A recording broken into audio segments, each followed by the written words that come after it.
compartilhar com vocês hoje a mensagem que deu origem ao livro.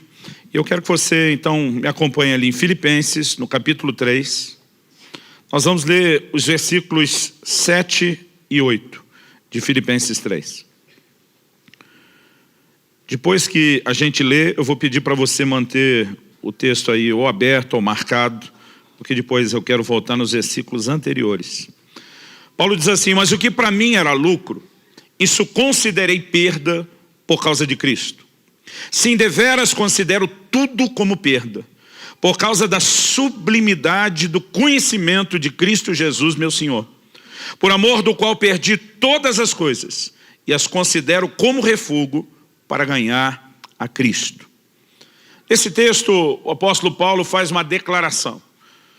A declaração, ela precisa ser devidamente entendida. Ele diz: o que para mim era lucro, mudou de classificação, perdeu a posição na lista, passou a ser considerado como perda.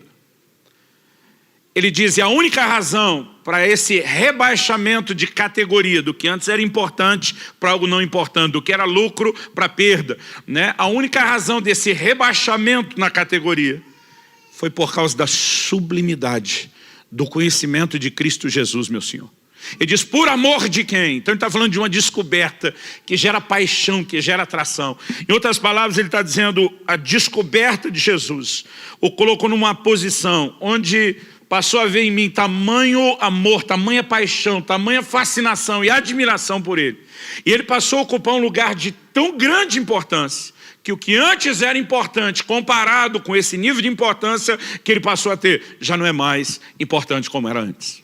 Na verdade, ele está falando de um lugar que pertence ao Senhor nas nossas vidas, que é o primeiro lugar, é o lugar de senhorio, mas é um lugar também de devoção, de paixão, de amor e de entrega, onde, se o Senhor de fato assumir esse lugar na nossa vida, algumas coisas antes que tinham a sua importância, já não terão mais a mesma importância, em comparação com o quão importante ele se torna nas nossas vidas. Esse foi o texto que Deus usou há 10 anos atrás, para corrigir algo que tem sido uma chave, uma revolução na minha vida.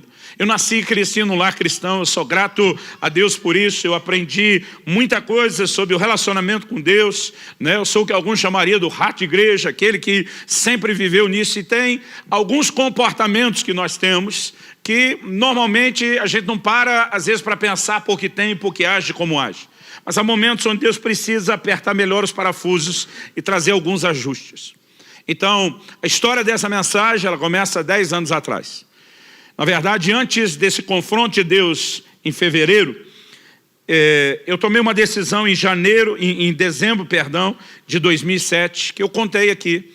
Eu fiz um resumo disso quando falei sobre um Deus exigente. Eu lembro que eu terminei de almoçar, empurrei o prato de lado, olhei para Kelly, minha esposa, e falei: amor, nas próximas 3 semanas, nos próximos 21 dias, eu não vou comer absolutamente nada. Eu estou tomando uma decisão, a partir dessa refeição eu já parei, eu vou entrar esse dia 1º de janeiro e vou seguir os 21 dias só na água. E até que termine essas 3 semanas eu não como absolutamente nada. Estou começando nesse momento. Quando falei isso, ela me olhou com um certo ar de preocupação. Eu nunca tinha feito nenhum jejum maior do que 2 semanas.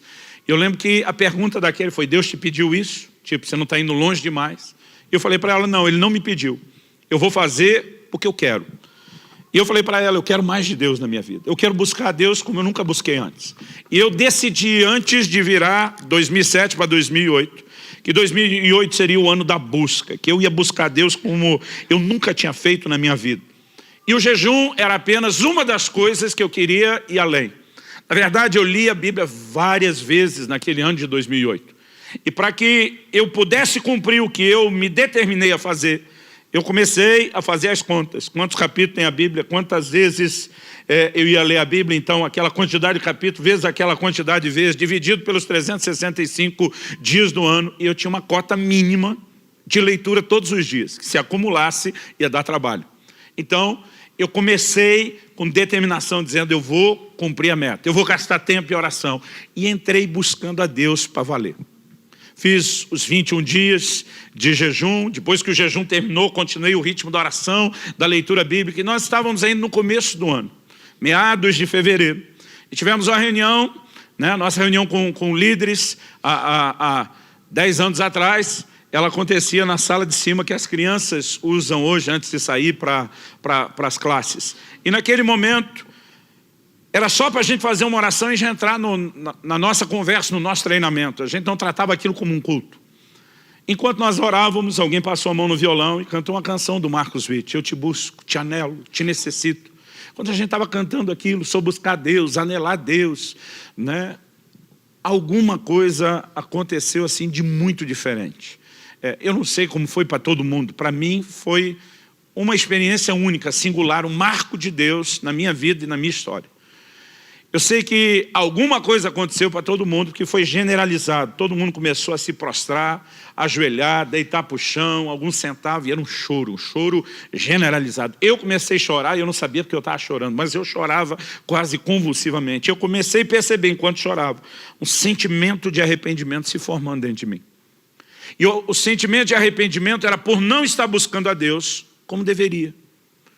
E eu queria estar aqui te contando que eu me entreguei, falei, é verdade. Mas uma hora que eu percebi em que direção a coisa estava indo, foi mais forte do que eu.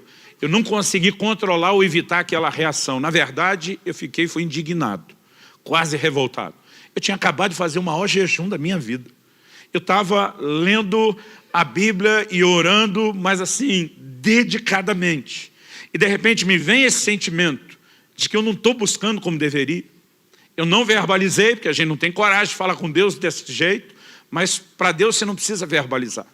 Você pensou, Ele já sabe. Na verdade, antes de você pensar, Ele já sabe. O salmista diz, a palavra ainda não me chegou à boca e tu já conheces. Então quer dizer, pensa numa relação transparente com Deus, é a nossa. Ele é o Deus onisciente, presciente, não dá para esconder nada. Então mesmo não tendo coragem de verbalizar, eu sabia que Ele estava ouvindo. E aquele sentimento foi, se isso não está bom, quando é que vai estar bom para você? Porque o que eu senti era uma cobrança de que a performance não estava boa o suficiente. E naquele momento o Senhor me respondeu, e essa frase ela virou o tema da mensagem, ela virou o tema do livro. A frase que o Espírito Santo falou ao meu coração naquele momento de choro, de visitação de Deus, foi até que nada mais importe. E diz, quando você chegar a um lugar onde eu sou tão importante na sua vida, a ponto das outras coisas perder importância, você chegou onde eu queria. O que você está fazendo nesse momento é apenas melhorar a sua performance e não necessariamente aumentar o seu interesse. Você está quebrando os seus recordes, está jejuando mais do que antes, está lendo a Bíblia mais do que antes, está orando mais do que antes. Mas o fato de você incrementar a performance não significa que necessariamente você esteja me buscando como deveria. Pastor, então significa que não adianta a gente orar, jejuar, ler a Bíblia. Não é isso que eu estou falando. O grande dilema que eu quero começar abordando em primeiro lugar é o dilema da performance versus paixão. Porque há uma diferença, querido, entre você melhorar a performance e você ter um coração de fato atraído por ele. Em Marcos 7, nos versículos 6 e 7, Jesus cita o profeta Isaías. Ele diz, foi a respeito de vós, hipócritas, que Isaías profetizou. Agora preste atenção, Isaías profetizou isso cerca de 700 anos antes. Aí Jesus está falando para aquela geração, você acha que Isaías falou só com a turma deles? Vocês estão envolvidos nisso, cambado. Ele estava falando de vocês. Então se a mensagem dele se estendia 700 anos depois, envolvendo mais gente, não pense que eu e você escapamos dela. Porque na verdade Isaías não falou apenas para uma geração. Ele falou a respeito do comportamento humano. Ele falou a respeito de uma área ou de um assunto onde eu e você podemos falhar e tropeçar. E o que é que ele da parte de Deus falou? Isaías diz, esse povo me honra com os lábios, mas o seu coração está longe de mim. Em outras palavras, está dizendo, a performance do culto de adoração é boa, mas o coração não está te acompanhando. Não existe paixão nesse nível de performance que você está apresentando. Então o Senhor diz, em vão me adoram. Ele diz, adoração perdida. Alta performance, baixa paixão, adoração perdida e comprometida. E de repente o Senhor começou a falar o meu coração e tudo começou a partir desse texto de Filipenses.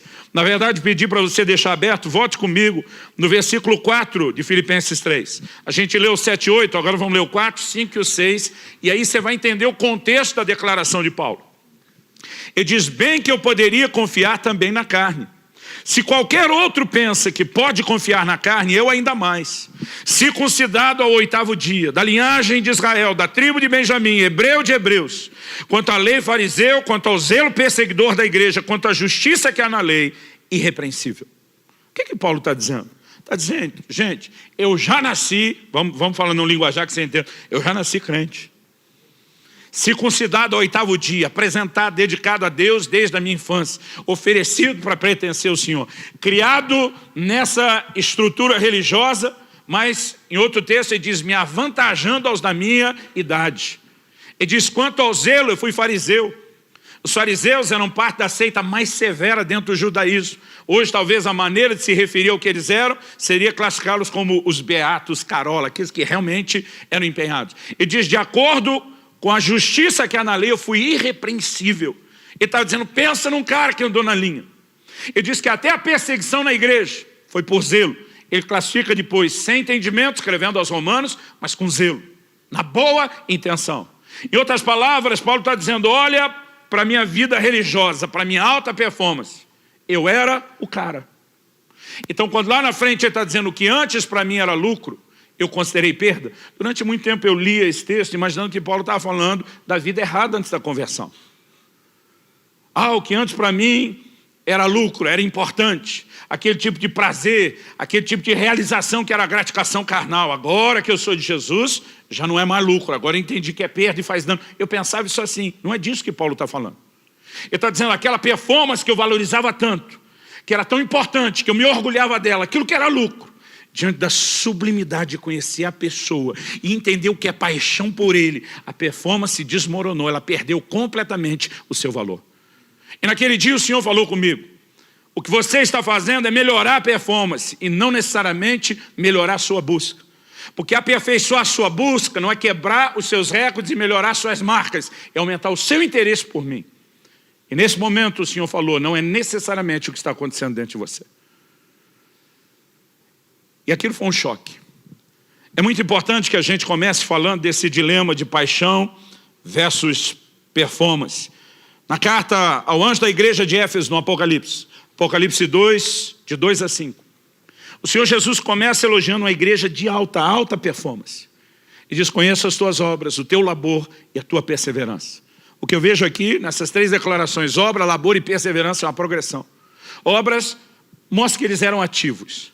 Labor, fala de gente que trabalha até cansar, que realmente se doa. Mas perseverança é quando você só continua, não necessariamente apenas porque está motivado ou faz o que tem que fazer, mas norteado por um forte senso de propósito e compromisso. Alta performance. Era uma igreja que tinha resiliência, isso tem que ser destacado. E de suportastes provas por causa do meu nome, não desfalecestes. A igreja tinha controle de qualidade, o que mostra não necessariamente que eles eram críticos ou exigentes, mas que eram sérios, comprometidos. E dispuseste a prova os se dizem apóstolos e não são, e os achaste mentirosos. Não pensa na igreja, que quando você olha a descrição, qualquer pastor disse, eu aceitaria cuidar dessa turma. Gente de alta performance. Mas o Senhor diz, mas tenho porém contra ti, que abandonaste o teu primeiro amor. Sabe o que ele está dizendo? Não adianta você apresentar um alto nível de performance e um baixo nível de paixão. Pastor, o senhor está dizendo que a performance não é importante? Não. Estou dizendo que a performance não substitui a paixão. Se ela for o efeito colateral da paixão, se ela for o desdobramento e a consequência da paixão, ótimo. Se ela for a substituição, péssimo. E quando nós entendemos essas verdades, isso precisa reorganizar a nossa vida e a nossa atitude. Naquele dia, chorando naquela sala, aqui ao lado, há 10 anos atrás, o Espírito Santo falou ao meu coração e disse, você lembra aquela história do supermercado? Eu falei, lembro. A verdade, já não lembro todos os detalhes, mas a história eu me lembro muito bem. Um dia desse, sentei com a Kelly e falei, quem era o casal? Eu falei, eu acho que era fulano. Ela falou, não, era fulano. Não pode ser por causa... A verdade é que alguns desses detalhes eu não tenho, mas a história para mim é nítida e clara. Eu acho que eu estava no meu primeiro ano como pastor. E eu fui chamado para mediar uma discussão. Eu fui chamado para mediar um problema que um casal teve. Na verdade, a gente brinca que o casal crente não briga, tem excesso de comunhão. Eles tiveram um exagero na comunhão. E aí fui chamado para mediar a conversa. Eu chego, pensa no marido indignado. Quando eu cheguei, já foi protestando. Pastor, essa mulher é louca. Então eu falei, calma. Jó chamou a mulher dele de louca e tinha razão. Vamos ver se você tem razão. O que aconteceu? Pastor, eu lembro que na época, Eu lembro que era recém-casado, que me parecia muito tempo de casado. Ele estava com cerca de 20 anos. Não sei se era perto de completar ou recém-completado. Vou deixar aqui no cerca, mais ou menos. Eu lembro que falou, nós temos cerca de 20 anos de casado. Essa mulher sempre quis que eu fosse com ela no supermercado. Pastor, eu odeio supermercado. Eu falei, não é só você, o sindicato é grande. Mas e daí? E foi daí que eu resolvi agradar a mulher. Depois de 20 anos. Eu resolvi ir com ela no supermercado. E essa louca me chega e diz, eu não quero que você nunca mais vá comigo no supermercado. E ele estava revoltado. E a mulher serena, tranquila, esperando a vez dela e com um sinalzinho assim. Depois dele falou eu. Aí quando ele encerrou mais ou menos, falei, sua vez. Ela já começou assim, pastor, eu nunca quis que ele fosse comigo no supermercado. Irmão, nem deu para ela continuar, ele quase demoniou. É uma louca, eu estou falando, tem testemunho, eu vou chamar. Já queria trazer o filho. Falei, para, é a vez dela agora. Eu falei, irmã do céu, eu estou com dificuldade de acreditar que ela só não queria que ele fosse no supermercado. Eu falei, eu sei que as mulheres não são todas iguais. Talvez você não seja daquelas que quer discutir a relação no supermercado. Mas você nem querer que ele fosse. Eu falei, me explica isso que agora até eu estou duvidando. Ela falou, pastor, então eu vou explicar. Eu não queria que ele fosse. O que eu queria é que ele quisesse ir. Eu fiquei que nem você, pensando, tentando entender a profundidade da declaração. Eu falei, me ajuda um pouco mais? Ela disse, pastor, para ele ir do jeito que foi, ficar olhando o relógio, reclamando, está demorando. Parece que ele estava se infligindo um castigo, uma autopunição. Ela disse, pastor, eu amo meu marido, ele está bravo comigo, mas eu amo meu marido, eu quero melhor para ele. Para ele ir sofrer do jeito que ele sofreu, eu não quero que ele sofra mais.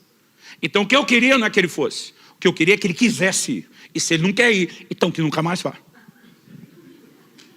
Eu tive que concordar com ela. Falei, velho, tu ganhou o alvará, a libertação que você queria, está resolvido, vamos acelerar isso. Eu achava a história divertida, mas 10 anos atrás ali o Espírito Santo falou comigo. E ele falou comigo, você lembra daquele episódio? Eu falei, lembro. Ele disse, pois bem, há um paralelo que eu quero que você entenda. Ele diz, o que eu queria não é que você me buscasse. O que eu queria é que você quisesse me buscar. Sabe, eu já vou te mostrar esse meu segundo ponto, depois de falar da performance versus paixão, que o propósito pelo qual eu e você existimos é buscar Deus. Mas Deus não quer apenas que a gente busque. Ele quer que a gente queira buscá-lo. E o que ele falou naquele dia, ao mesmo tempo que a sua intenção de ler mais a Bíblia é boa, irmão, eu tinha que ler várias vezes, mas eu não estava de folga. O dia continuava corrido.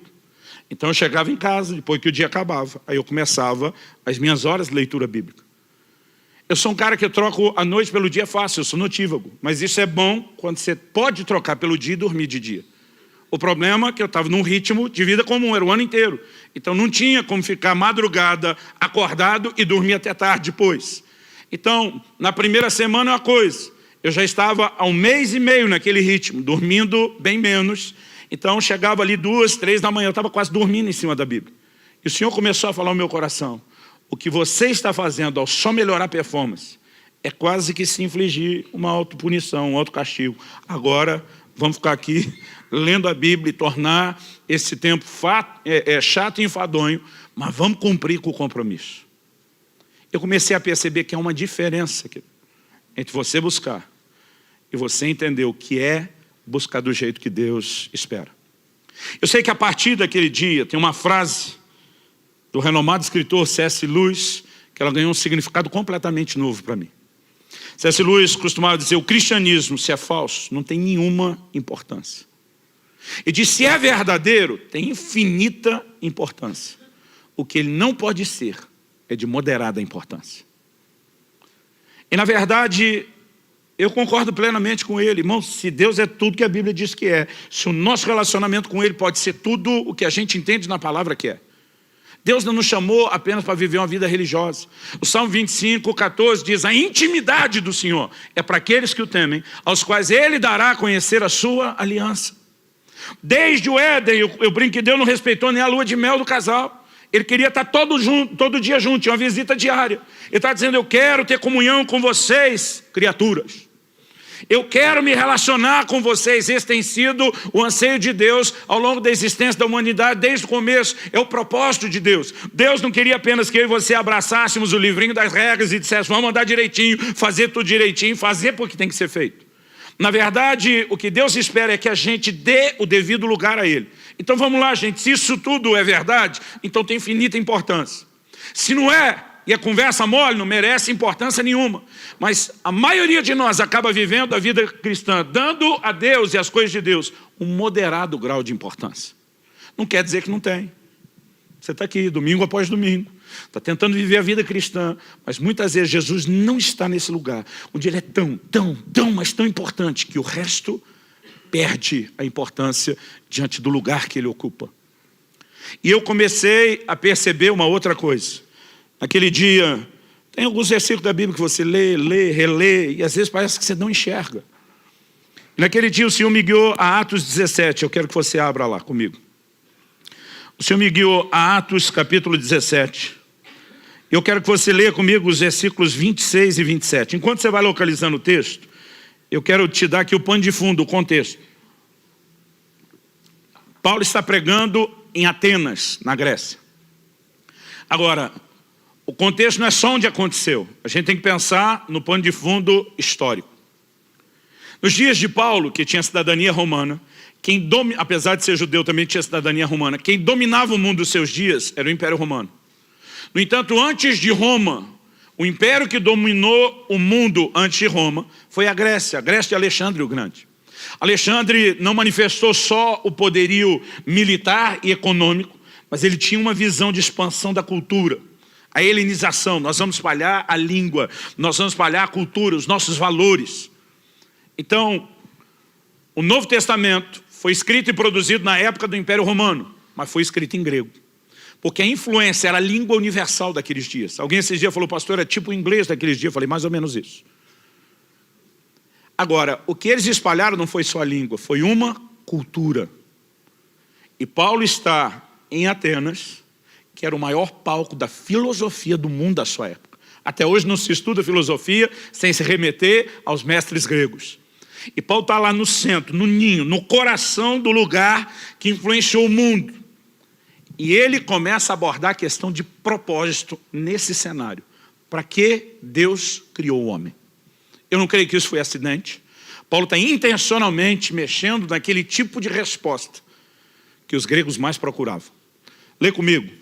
Ele diz, de um só, uma clara referência a Adão, fez toda a raça humana para habitar sobre toda a face da terra, havendo fixado os tempos previamente estabelecidos e os limites da sua habitação. Está dizendo, Deus, a partir de um, multiplicou uma raça, estabeleceu lá na terra, determinou e fixou os limites da habitação, os tempos específicos. Agora, por que Deus fez isso?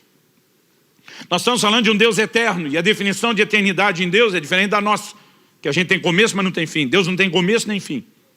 Outro dia alguém brincando falou assim, em algum lugar lá no meio da eternidade, como se ela fosse divisível, Deus resolveu criar um homem. Com que propósito? Versículo 27, Paulo explicitamente diz, e até 10 anos atrás, mesmo tendo crescido no lar evangélico, nascido e crescido no lar cristão, sendo instruído na palavra, eu nunca tinha enxergado isso com a clareza que eu enxerguei naquele dia. Qual era o propósito da criação? 27, para buscarem a Deus. Para que a humanidade foi criada? Porque eu e você, que somos parte da raça humana, fomos criados. O que é que Deus tinha em mente? Qual era o plano? Qual era a ideia? Qual era o projeto? O texto diz que era para que nós buscássemos a Deus. Então você existe para isso. Essa é a razão da sua existência. Fala para alguém perto de você, fala, você existe para buscar a Deus. Agora, vamos continuar lendo, ele diz assim, para buscarem a Deus, se porventura, tateando, o possam achar. Bem que Ele não está longe de cada um de nós. O que é esse tateando? Tateando é a busca limitada. É quando você está desprovido de visão, sai apalpando. Você, como eu, já deve ter sido pego por esses blackouts, falta de luz, e a gente ficava dizendo, eu tenho certeza, hoje a nova geração com celular não tem esse problema. A nossa era assim, eu tenho certeza que tem uma vela, uma lanterna naquela gaveta tal. E aí a gente saía no escuro, apalpando para procurar. Então, esse tipo de busca apalpando é a busca onde nós estamos desprovidos de visão. Nós não estamos no nosso melhor, mas é possível conseguir resultado. E do outro lado, a Bíblia diz que Deus não está longe. Em outras palavras, está dizendo, vocês são limitadinhos para buscar, mas eu vou facilitar. Eu não consigo ler e falar desse texto sem lembrar de um episódio que para mim é marcante. São muito boas memórias. De quando meus filhos eram bem crianças, ainda uns toquinhos de gente. Uma das coisas que eu gostava de brincar com eles era de me esconder e eles tinham que me achar. Mas lógico, irmão, estamos falando de umas crianças, né, que ainda eram uns toquinhos de gente, eu tinha que facilitar. Eu lembro que eu ajoelhava na frente do sofá, cobria só a cabeça com a almofada. De vez em quando eles tiravam, achei. Eu tinha vontade de dizer, grande coisa, qualquer um faria. Mas naquele momento, você tem que dizer, não, está no meu nível. Eu tenho que facilitar, porque o propósito era me achar. E eu queria que eles me achassem. Quando começou a ficar óbvio demais, porque começa a pegar um pouquinho de idade, da almofada já não tinha graça. Então eu ia para trás da cortina da sala. Eu fazia questão de não encostar na parede, mas naquela época, mesmo se encostasse, a barriga era bem maior do que hoje. E quem riu já está há mais tempo aqui na igreja, lembra disso? Então, eu fazia questão de deixar o pé aparecendo. Às vezes forçava ainda o volume, empurrava a cabeça. Eu lembro de uma das cortinas que a gente tinha, não sei o nome daquilo, se é voal que chama, tinha uma espécie de renda na frente. Então, às vezes eu entrava naquilo que era quase que transparente. E engraçado era ver o Israel e Alisson cutucando, tá ali, como se nem estivesse vendo eles, ou como se fosse difícil de me enxergar. Eu fico imaginando Deus fazendo com a gente algo parecido. Está desprovido de visão, apalpando, então não vou dificultar. Porque qual era o propósito dele estabelecer a busca? Era que nós tivéssemos o resultado de encontrá-lo. Por isso que ele diz, serei achado de vós. Agora, ele não apenas nos criou para buscar, ele não apenas facilita, apesar da nossa limitação, mas existe algo que regula essa busca, que na verdade determina se ela será ou não eficaz. Isso está lá em Jeremias 29:13. Eu nem vou abrir, a maioria de vocês conhece o texto de cor. Buscar-me-eis e me achareis. Mas ele não parou aí. Ele não falou só busca e acha. Ele diz, buscar-me-eis e me achareis quando me buscardes de todo o vosso coração. Naquele dia o Senhor começou a falar comigo, a busca que produz resultado não é a busca de alta performance, é a busca onde você põe o seu coração nela, onde existe de fato interesse. E foi exatamente nesse momento que a frase, o que eu queria não é que você me buscasse, é que você quisesse me buscar, ela fez todo sentido. E sabe, irmãos, eu tenho percebido isso. Eu já estou há muito tempo no pastorado, lidando com gente há muito tempo. Sabe o que é impressionante? O que determina o resultado que nós vamos ter em Deus não tem nada a ver com o ambiente. Um dia desse alguém falou para mim, pastor, é muito difícil. O lugar que eu estou e moro não tem uma boa igreja. Eu falei, deixa eu te dizer uma coisa. O Salmo 84 fala de alguém que cultiva um relacionamento com Deus e que passando pelo vale árido faz dele um lugar de fontes. Você não tem que estar num lugar de fonte. Você carrega a fonte. Se você tiver o relacionamento correto, não tem nada a ver com o lugar onde você está. Sabe, eu percebo às vezes no mesmo culto. Teoricamente, o mesmo culto deveria produzir o mesmo impacto para todo mundo, mas não é assim. Eu lembro de uma reunião específica. Terminou, veio um irmão. Ele estava todo emocionado, pastor. Que isso? Que isso, velho? Deus não é gente. Isso é coisa que os nordestinos entendem demais. A frase, Deus não é gente. Que coisa louca foi essa? Que glória, que visitação. O cara todo tocado. Pai, tinha sido culto a vida dele. Logo depois falei com o outro. Ô pastor, o negócio estava troncadinho hoje, né? Louvorzinho meia boca, uma palavra comprida. Outro dia um irmão falou para mim, pastor, seu sermão é como uma espada. Falei, entrou firme, ele falou, não, comprido e chato.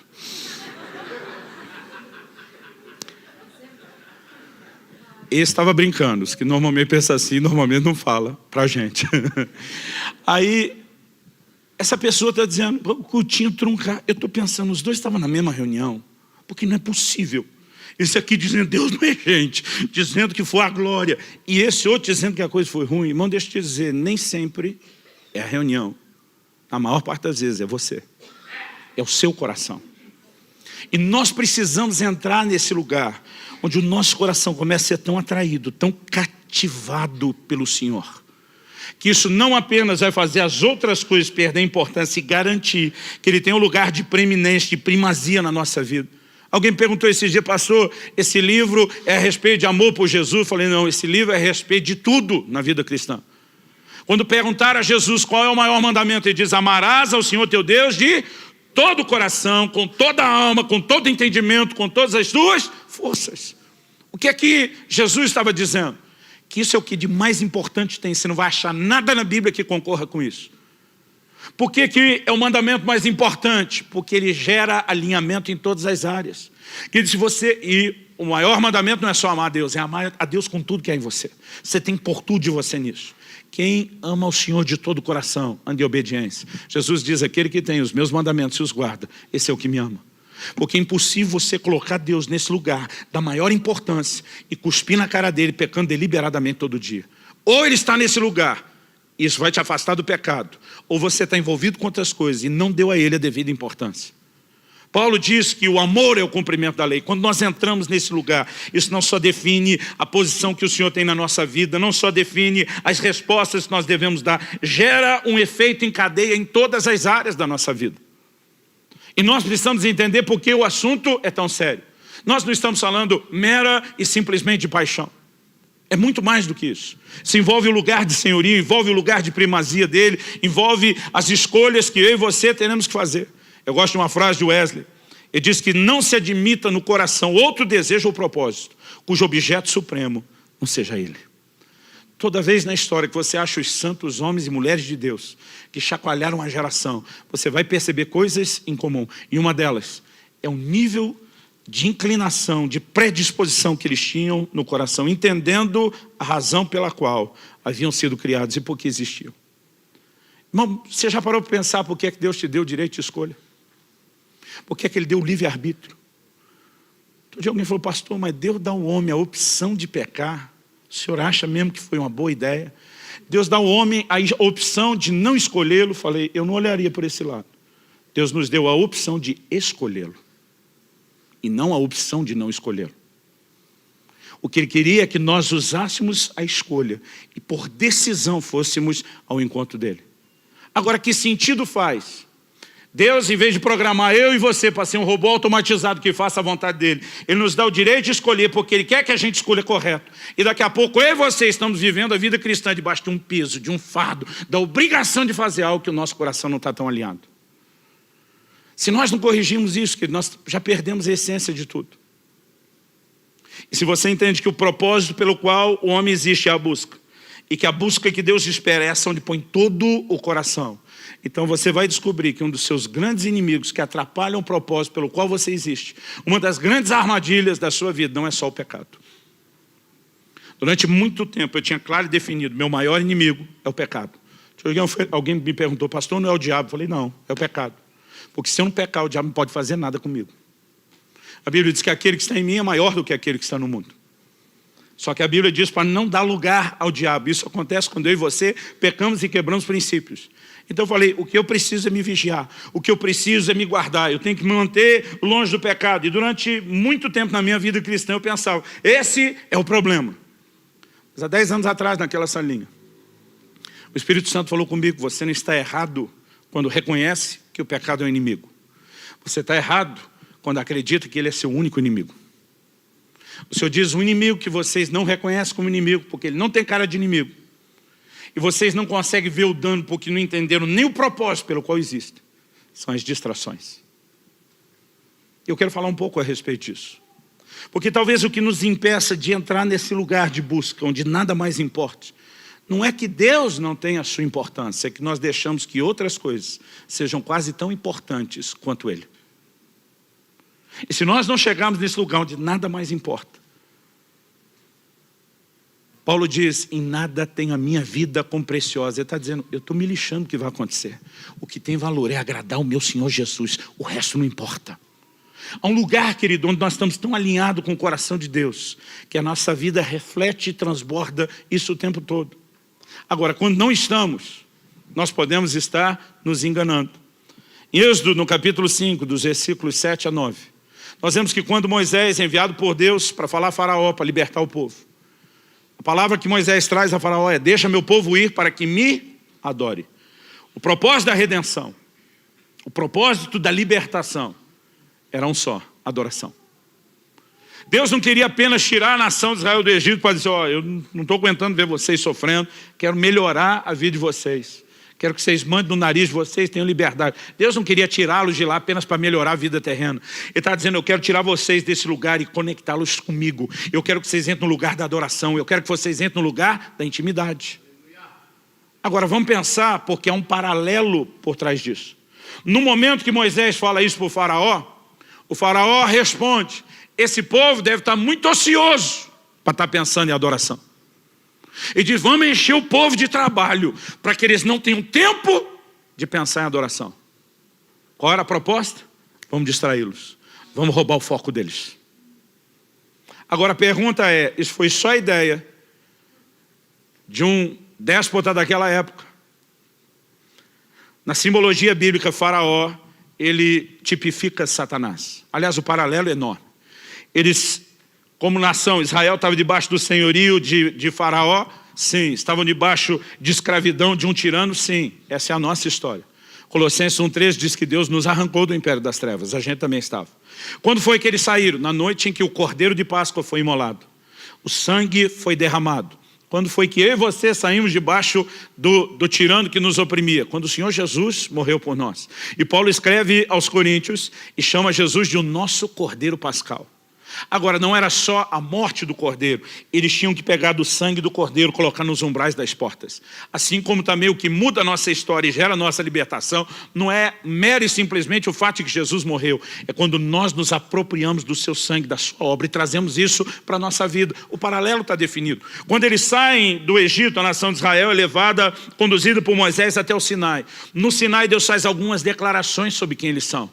Essas mesmas declarações são repetidas sobre nós, a igreja do Novo Testamento. Em 1 de Pedro 2,9, ele cita as mesmas palavras de Êxodo 19, 5 e 6. E diz, vós sois a nação santa, a geração eleita, o sacerdócio real, o povo de propriedade exclusiva de Deus.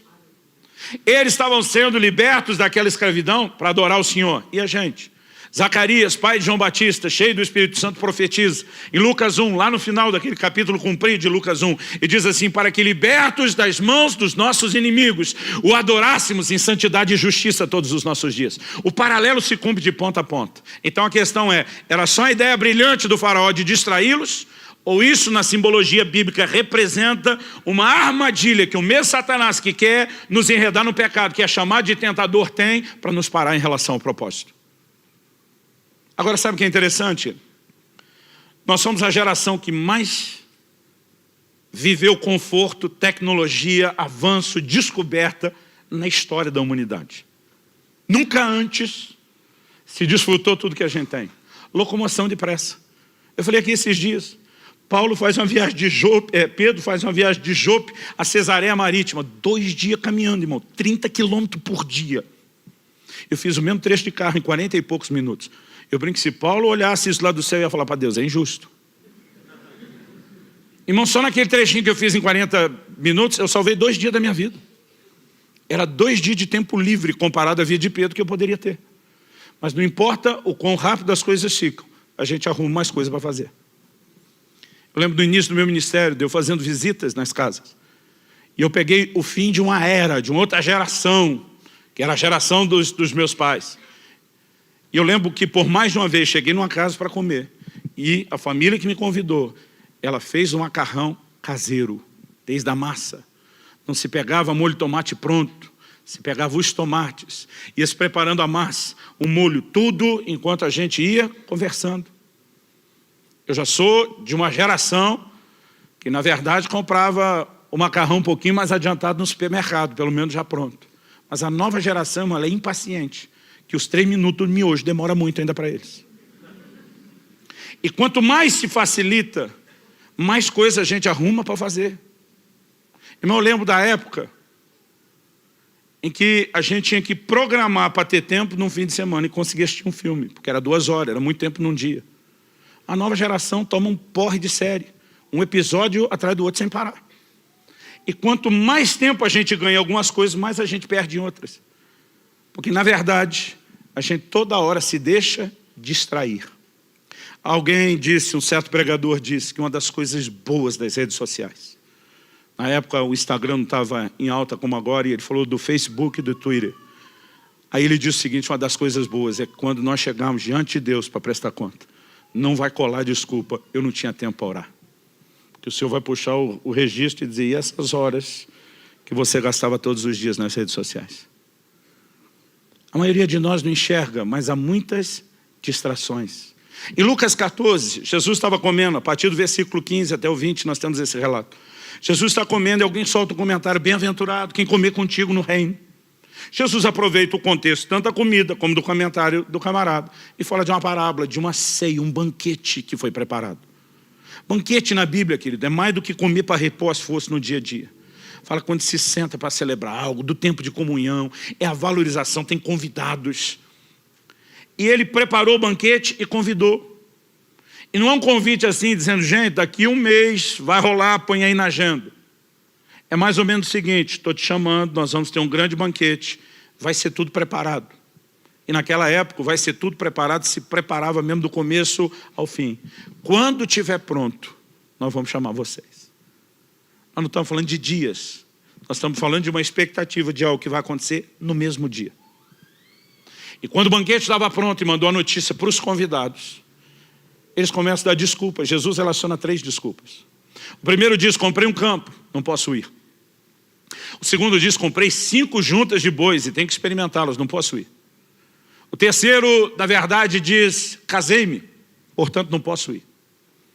Se você for examinar cada uma das escusas, das desculpas, nenhuma delas é errada em si mesmo. Elas são boas, elas são legítimas. Na verdade, eu acho que a gente classificaria não só como não errada, como boa e legítima. Talvez para cada uma delas a gente poderia dizer resposta de oração, bênção de Deus, cumprimento de promessa. Nunca vi alguém tratar a aquisição de uma propriedade como problema. Pastor, ora comigo, a coisa está feia, comprei uma casa própria. Hã? Ninguém vai tratar isso como problema, irmão. O cara chega, glória a Deus, pastor. Deus ouviu minhas orações. Bênção de Deus, cumprimento de promessa.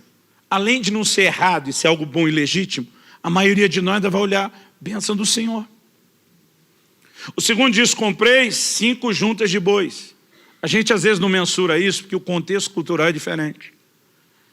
Naquela época, a subsistência dependia de cada um arar a própria terra onde morava.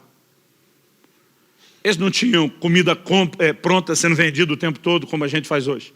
A maioria tinha que, no seu quintal, plantar alguma coisa, colher aquilo, preparar a sua própria comida. Esse era o contexto. Hoje em dia, quando a gente fala de agricultores, nós estamos falando de um pequeno percentual da população, que tem grandes campos de plantio para abastecer todo mundo que não planta. E a gente é feliz que eles continuam plantando para ter comida para a gente. A maioria de nós não produz isso. A gente trabalha para ter o dinheiro para comprar de quem produz. Então nós perdemos a noção. Agora, o camarada na época ter 5 juntas de bois, 10 bois a mais, para ajudar a colher, significava o quê? Um aumento na produtividade.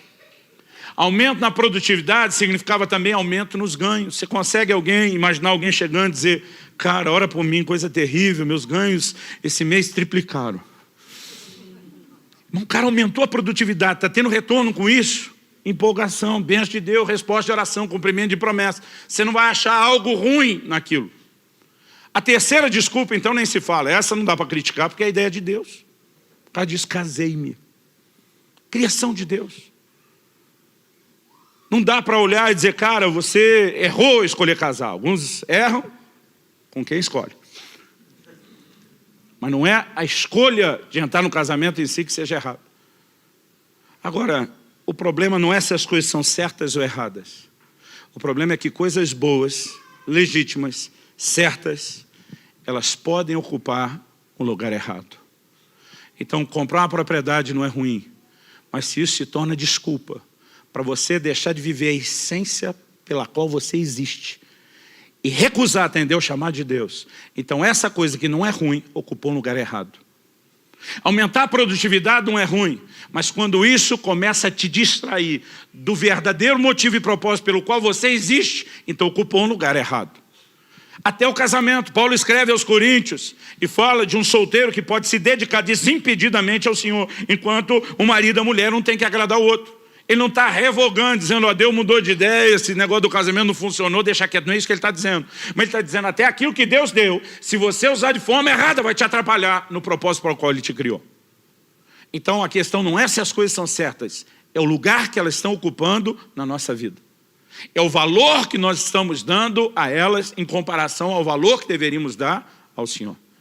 E, gente, distração é algo que anda de forma sorrateira. A maior parte do tempo a gente não percebe. Esse fevereiro de 2008, 10 anos atrás, naquela salinha, enquanto o Senhor me corrigia e falava essas coisas comigo, Ele me chamou a atenção de algo. Ele me disse, no ano passado, você me trocou por aquele filme. Quando ele falou isso, irmão, doeu. Eu falei, golpe baixo esse. Já me arrependi, o Senhor já me perdoou, o Senhor não deveria tocar no assunto. Ainda preguei para Deus. Já pregou para Deus? Eu já dei sermão em Deus às vezes. Falei, a tua palavra diz que dos nossos pecados o Senhor não se lembra. Lá no livro de Miqueias, o Senhor diz que lança eles na profundeza do mar. Se juntar os dois textos, deve ter algum mar do esquecimento. Falei, eu me arrependi, o Senhor não devia estar me cobrando disso. Agora, para você entender, deixa eu contar a história. Então, a gente está indo e vindo de 10 anos atrás. Agora vamos para 11 anos atrás.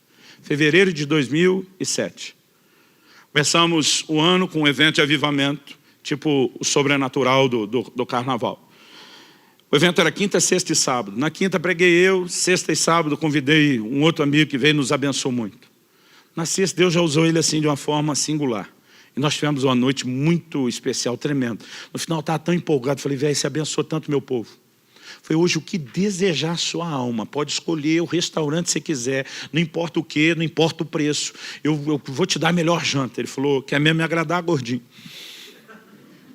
Do que eu lembro a conversa do jeito que aconteceu na época. Falei, quero. Ele falou, esquece a comida. Nós comemos algo rápido, simples e barato. Mas quer me agradar? Eu estou doido para assistir um filme. Falei, cara, eu estou vários dias na estrada, correndo, um batidão, não paro, não tem tempo para relaxar. Mas ele falou, você sabe o que é viajar. Eu não quero assistir o filme sozinho. Eu queria companhia. Você não viu um filme? Falei, vejo. Era na época em que a afinada locadora ainda existia. E nós passamos numa dessas locadoras, ficava aberta até mais tarde. Reservamos, peguei, aluguei o vídeo, fomos comer. Enquanto comia, tomei uma decisão. Marciano estava com a gente, falei, cara, nós vamos assistir o filme na sua casa. Sua televisão é melhor, você tem um surround melhor. Nós vamos baixar, o time está grande, nós vamos baixar todo mundo para lá. E descemos lá para o sítio cercado. Quando nós chegamos, estava todo mundo se acomodando na sala.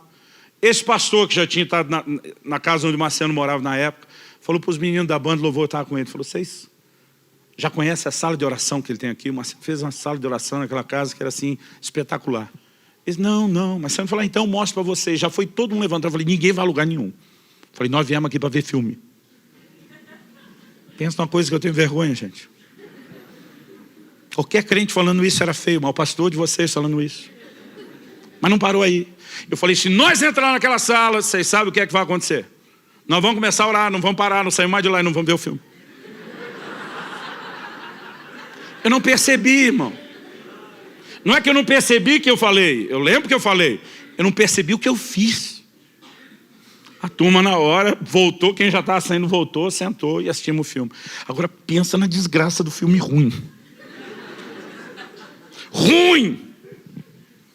Com muito esforço, o nível de produção de Hollywood, um 3.8, de 1 a 10. Só que eu sou parte de uma geração, a nova geração Netflix, você começa a assistir, não gostou, eles param. A nossa geração não era assim, você dizia, eu fui lá na locadora. Eu gastei tempo para ir lá, tempo para escolher o filme, eu paguei. Então, você insistia. Então, às vezes, você dizia assim, vai melhorar. Mas não melhorava, só piorava. Várias vezes, um parava e dizia, gente, esse lugar não vai nenhum, vamos parar. E o outro dizia, não. Se não melhorar, pelo menos vai despiorar. Aí o negócio já estava no meio, a gente passando raiva, alguém disse, nós pagamos, tá ok. É a geração que ia até o fim. Irmão, e o negócio surpreendentemente foi ficando cada vez pior, e acabou. E quando acabou, a gente estava com a raiva do filme, raiva do tempo perdido. Só a má mordomia do tempo já era um problema. Mas o filme, além de ser uma péssima produção, tinha um linguajar baixo, cenas pesadas. A verdade, quando terminou, a gente tinha saído daquele culto glorioso.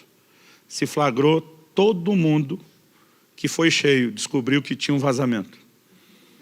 A gente estava todo mundo vazio. O cara falou, irmão, além do filme não prestar, eu perdi tudo aquilo que tive, eu também. Ali mesmo a gente ficou em pé. E a gente teve uma assembleia solene de arrependimento.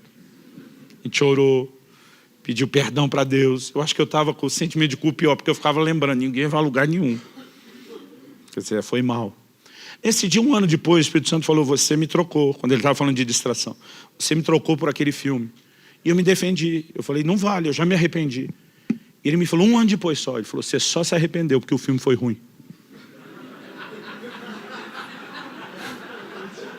Diz, se fosse bom, você nem tinha percebido. E diz, na verdade, não foi a única vez que você me trocou. A questão é que nas outras você nem percebeu que fez a troca. Irmão, não estou falando contra entretenimento. Não estou dizendo que você não possa ver filme ou seriado. Embora acredito que a nova geração teve muita dificuldade de entender declarações de homens de Deus como Leonard Ravenhill. E dizia que o entretenimento é o substituto diabólico da verdadeira alegria. Muitas vezes eu e você estamos tentando preencher alguma coisa que não será preenchida no entretenimento. E repito, não estou falando contra ele. Mas nós somos parte de uma geração, que é a geração do entretenimento, que não desliga. O nosso problema, querido, não é que as igrejas não estão cheias. Na verdade, as igrejas no Brasil nunca antes estiveram tão cheias. E como um amigo meu disse que o Senhor falou com ele, nunca antes as igrejas estiveram tão cheias de tanta gente vazia. Algo precisa mudar e eu e você precisamos acordar. Eu não vim aqui te apontar o dedo, eu não vim jogar pedra em você. O que mais me constrangeu naquele dia, eu reagi diante de Deus há 10 anos atrás, dizendo, se não está bom, quando é que vai estar bom para você? E o Espírito Santo falando comigo, eu não quero colocar pressão sobre você. Eu quero que você entenda o quanto eu te amo, o quanto eu quero a comunhão com você. Se você der mais de você a mim, significa que você também terá mais de mim. Se Deus permitir, o mês que vem eu quero falar dessa reciprocidade aqui. E a forma tão amorosa como Deus falou me constrangeu. Como diz alguém, me quebrou as pernas. Aquele dia eu tive um vislumbre, uma pequena revelação do amor e do interesse de Deus no nosso relacionamento. E de vez em quando eu lembro do que aconteceu naquela sala, isso ainda mexe comigo 10 anos depois. Eu não vim aqui tentar te oprimir da mesma forma como eu senti aquele dia que não era isso que o Senhor queria. Eu quero te ajudar a entender uma coisa e nós vamos terminar com o último texto na Bíblia. Vamos comigo para Lucas capítulo 10. Versículos 38 ao 42.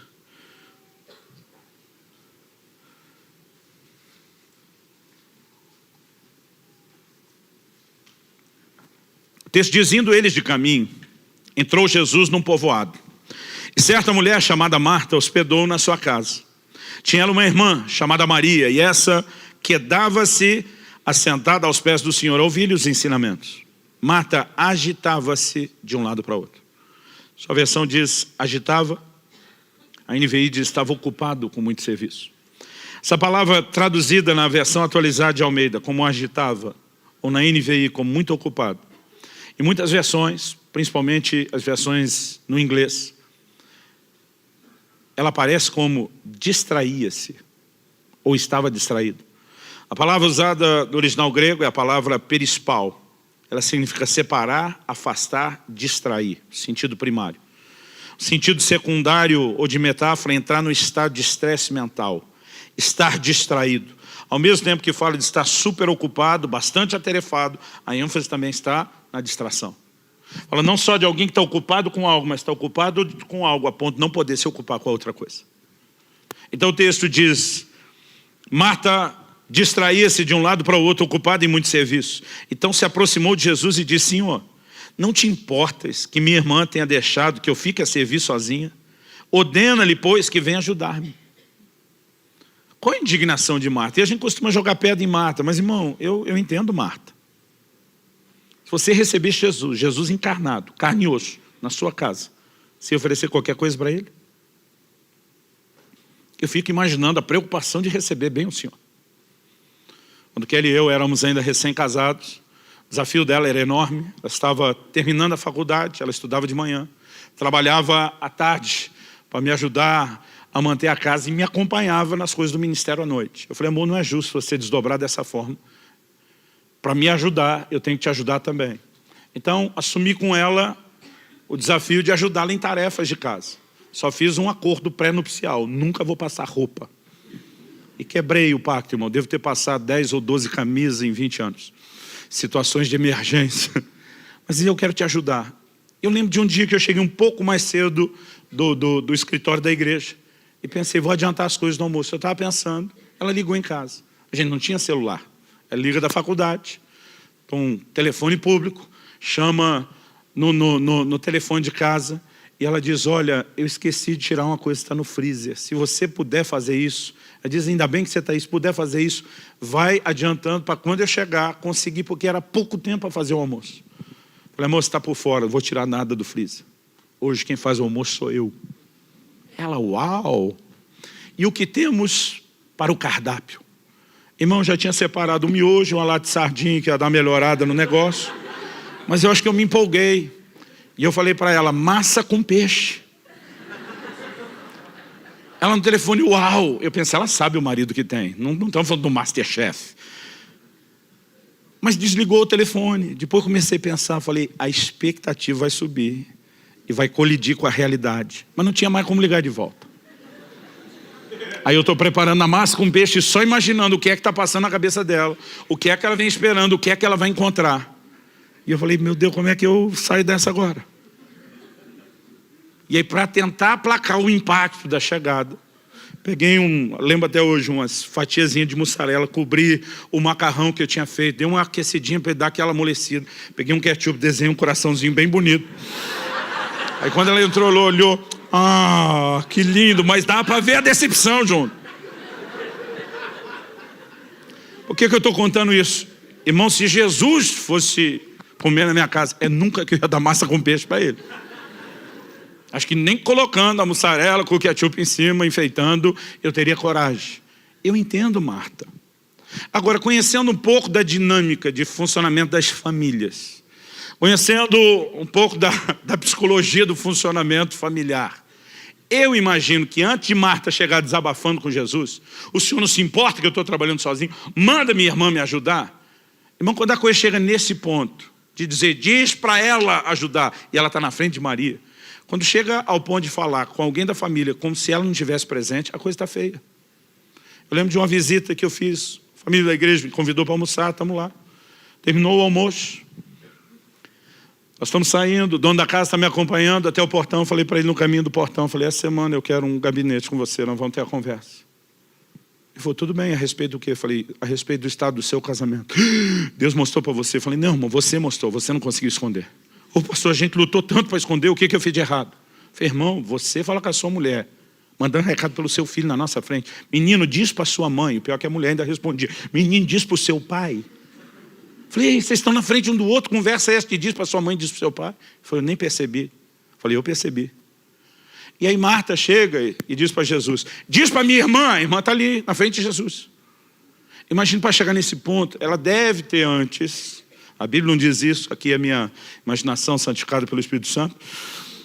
Eu imagino ela passando às vezes atrás de Jesus, dando sinal para Maria, vem me ajudar, vem me ajudar. Imagina a Maria, sei de nada. Daqui não sai, daqui ninguém me tira. E aí lá vai a Marta indignada, porque ela pensa, o Senhor não se importa. Tipo, minha irmã, eu sei muito bem que é essa criatura, mas o Senhor, sua retidão, sua coerência, sua sensatez tem que entrar em funcionamento. Manda ela me ajudar. Eu estou trabalhando sozinho. Uma motivação de Marta era ruim? Não. Por que ela estava trabalhando? Para agradar Jesus, para oferecer o melhor para ele. Agora, olha a resposta de Jesus. Primeiro, Marta não sabia disso, mas por 7 vezes na Bíblia, Deus chama alguém pelo nome 2 vezes seguido. Só dele fala assim, Marta, Marta. Se ela já soubesse disso, já ia gelar a espinha. Porque nas 7 vezes que ele chama alguém 2 vezes pelo nome, tem uma crise. Ouvi há muitos anos atrás isso do pastor Francisco, a mensagem As 7 crises do obreiro. Aí ele diz, Marta, dá uma olhadinha comigo, versículo 42. Não, 41. Respondeu-lhe o Senhor, Marta, Marta, andas inquieta e te preocupas com muitas coisas. Entretanto, pouco é necessário, ou mesmo uma só coisa. Jesus está dizendo, no final das contas, ou como diria a geração dos meus pais, no frigir dos ovos. No final das contas, ele está dizendo, tem pouca coisa necessária, mas uma que realmente conta. Mas o Criador está dando essa dica. Só falta dizer, hashtag fica a dica, galera. Diz, tem uma coisa que realmente importa. Aí ele diz, Maria escolheu a boa parte. O que é que Jesus está dizendo? O que realmente importa foi o que sua irmã escolheu. Aí Jesus vira para Marta e diz, e esta não lhe será tirada. Sabe o que está dizendo? É ruim que eu vou deixar você arrancar sua irmã daqui. Mas não é para me agradar, sim. Se você quer me agradar, me dê o que eu mais espero de vocês. Me dê comunhão, me dê relacionamento. Sente para ter tempo comigo. Irmão, não estou falando de viver uma vagabundagem espiritual onde você só fica sentado lá. Esse episódio vem logo depois da parábola do bom samaritano. A gente tem que ajudar as pessoas. Então não é nem só trabalhar fazendo pelos outros e nem só ficar com ele. Existe uma combinação equilibrada. Ele está dizendo uma só coisa realmente importa. Irmão, se isso é o que realmente importa, por que não é tão importante na minha e na sua vida? Você pode definir o que é importante para alguém pela maneira como ele usa e administra o tempo. Como que Deus é importante para mim e para você, a gente não arruma tempo para ele? Apesar de gastar tempo com um monte de coisa que não presta. Como que a gente não dá tempo para ele? Como que a gente não honra ele, colocando ele no mais alto lugar de respeito, de admiração, de fascinação e de disposição de agradá-lo? Como que nós não chegamos, a maioria de nós os crentes, nesse lugar, dizer como Paulo, em nada tenho a minha vida como preciosa, contanto que eu cumpra a carreira, o ministério que eu recebi dele. Ele está dizendo, minha vida é agradá-lo.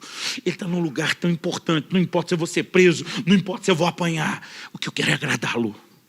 Quando você entra num lugar onde ele realmente importa, as outras coisas começam progressivamente a perder a sua importância, por causa da fascinação por quem ele é. Até que nada mais importe é chegar a um lugar onde você não apenas melhorou a performance, onde você não apenas descobriu o propósito da sua existência, mas onde você aprendeu a lidar com o inimigo chamado distração. Porque isso vai tentar nos enredar o tempo todo. Eu quero que você fique em pé para parecer que está acabando. Continua na próxima semana, se Deus permitir. Talvez eu não use o termo ou a palavra distração. Talvez dê uma outra roupagem, use uma outra terminologia. Mas nós vamos explorar um pouquinho mais ou como essas coisas nos atrapalham. Hoje eu só quero definir que existe necessidade de conserto, existe necessidade de ajuda, de ajuste, e eu quero terminar te chamando a rever. Com rever eu quero dizer um autoexame. Eu quero que você repense pelo menos 3 coisas. E a gente arremata com isso. Primeiro, qual a motivação da sua busca? Quando Paulo diz o que para mim era lucro, virou perda, ele não está dizendo, eu arrependi de nascer, vamos mudar e interpretar o que ele falou, né? De nascer num lar cristão. Ele não está dizendo, eu acho ruim que eu fui circuncidado ao 8º dia. Ele está dizendo, o tanto que eu valorizava essa performance toda, eu já não valorizo mais. Não era a coisa em si, era a valorização da performance. A minha pergunta a você, qual é a motivação da busca? Eu me lembro de um dia que o Senhor me confrontou. Eu entrei no quarto da casa dos meus pais, o quarto que eu usava quando era solteiro, e gastava horas em oração todo dia. E me bateu uma saudade do tempo com Deus naquele lugar, eu estava emocionado. E o Senhor falou comigo, por que é que você já não gasta esse tempo que você gastava antes? Eu falei, eu casei, tive filho, o ministério cresceu. O Senhor me disse, essa é a desculpa que você usa, não é o verdadeiro motivo. E diz, o que te fez entrar nesse quarto não era mero e simplesmente os encontros que você tinha comigo. Foi porque te convenceram que esse era o preço necessário para chegar ao lugar de realização ministerial que você queria. Você queria o sobrenatural, você queria os dons, você queria as manifestações, você se enterrou aí horas todos os dias. Mas quando você alcançou aquilo que você realmente estava buscando, o quarto já não era mais tão necessário ou tão atraente. Porque você não estava apenas me buscando, você estava buscando aquilo que eu queria fazer, ou que você queria que eu fizesse. Muitas vezes a minha e a sua motivação até na busca já está descompensada. Talvez não é a performance pela performance, mas às vezes não é o meu resultado, é o resultado de Deus. E a gente tem que pensar isso. Porque até que nada mais importa é ser atraído pura e simplesmente por Ele. A segunda coisa que eu quero que você repense, Qual o nível de importância que, de fato, você dá a Deus na sua vida? Quando eu digo de fato, porque é fácil a gente na teoria falar, Deus é o que eu tenho de mais importante. Como é que você não arruma tempo para Ele? Por que você não obedece a Ele?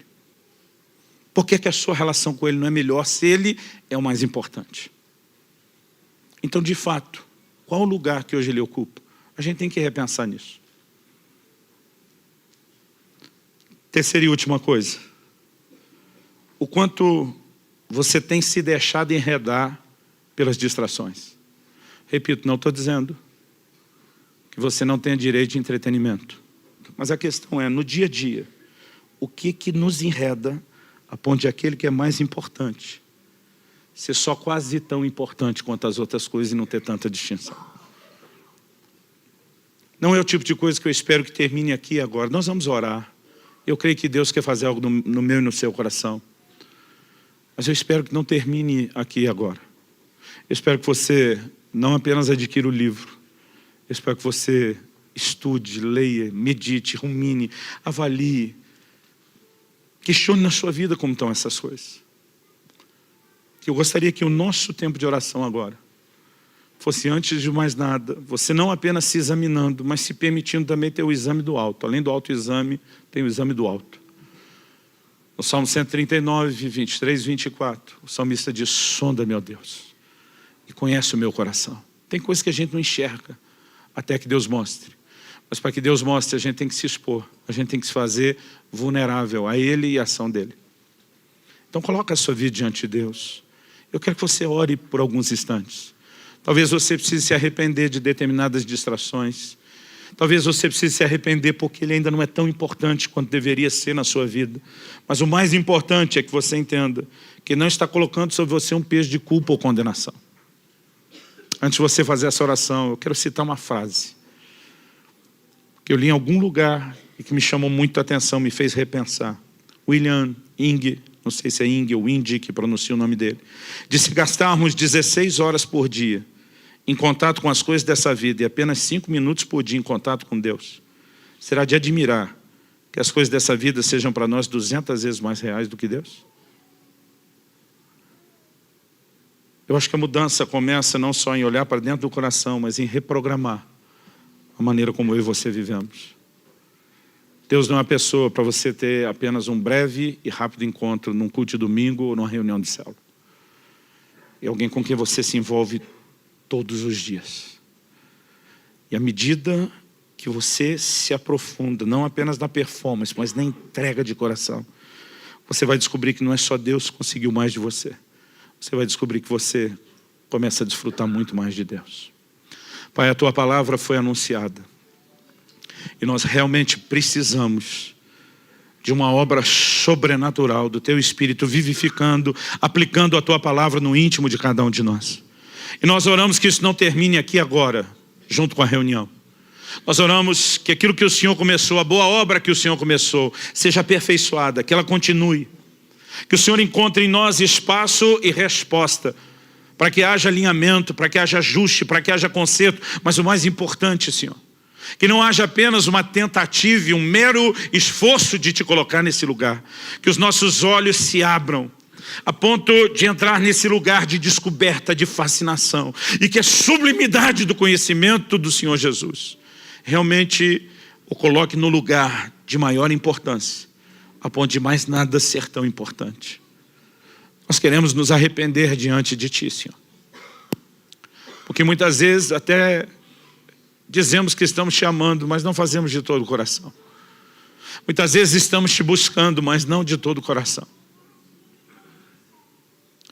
Muitas vezes Te honramos com os lábios, mas o coração ainda está longe. E nós não queremos apenas ser uma igreja de alta performance e baixa paixão. Nós não queremos apenas ser religiosos que não conectam de verdade contigo. Senhor, nós agradecemos o Teu amor, esse amor insistente e persistente, que faz com que o Senhor continue lutando para que esse relacionamento seja tudo que o Senhor sonhou.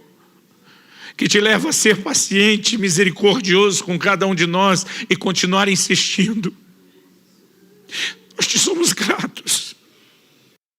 Mas nós oramos que venham dias de descoberta, que venham dias de percepção do Senhor e da sua presença, que possamos entrar naquele lugar de revelação, que produz o fascínio, a atração, e que mantém longe a distração. Vem sobre nós. Vem sobre nós.